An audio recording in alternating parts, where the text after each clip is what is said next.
As for those trends, there's a lot to talk about, and I'm sure we'll get into more detail in some of them as we move through the podcast. But I suppose I've been sitting here writing today about the market, and I learn something every day. One of the things that has struck me personally, particularly in the UK market, and when you're looking at that younger generation of shopper that we're all trying to attract and understand, is quite pleasing to me, is this shift almost back. We're not quite where we want to be, but that shift back to physical retail, I've been quite surprised actually, that Gen Z and the younger end of the millennial cohort likes a shop. Because I think during the pandemic, I remember when we first started working with you guys in the wake of that, and it was all about that boom in e-commerce. And e-commerce is still strong, it's still growing, but it's definitely leveled off. And we're starting to see a return to stores. And here in the UK, we're starting to see quite a lot of nice store openings. We lost a lot of legacy retailers.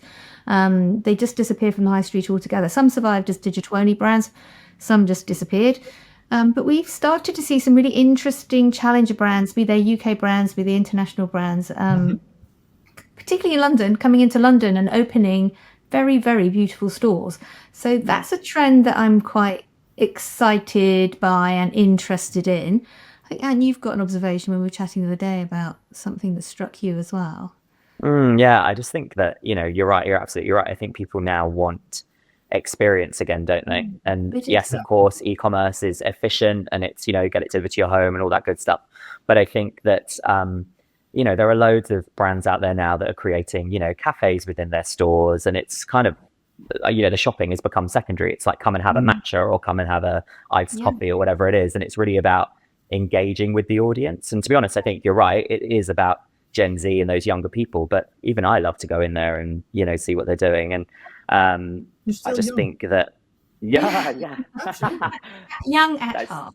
Eric, you're Yeah. so kind. Yeah, exactly. No, but yeah, you're right. I just think it's a kind of it's an engagement tool, isn't it, to So drive people in. Absolutely. social activity again, isn't Yeah, it? It's not a just a transactional.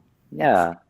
Actually, for that older consumer, and let's face it, neither of us are Gen Z by any stretch. But for that older consumer as well, you're seeing things like only last week we were writing about the fact that Selfridges is opening a private members club. Mm, That's not going to be Gen Z. I mean, that's going to be their high No. net worth Yes. individual big spenders. They're all going to be invited to be members, and it's going to be something like the Arts Club or Soho House on top of mm, Selfridges. And you can hang out there all day. And if you look at their loyalty scheme, they're rewarding people for spending time in their cafes, spending time in their restaurants, going to their cinema.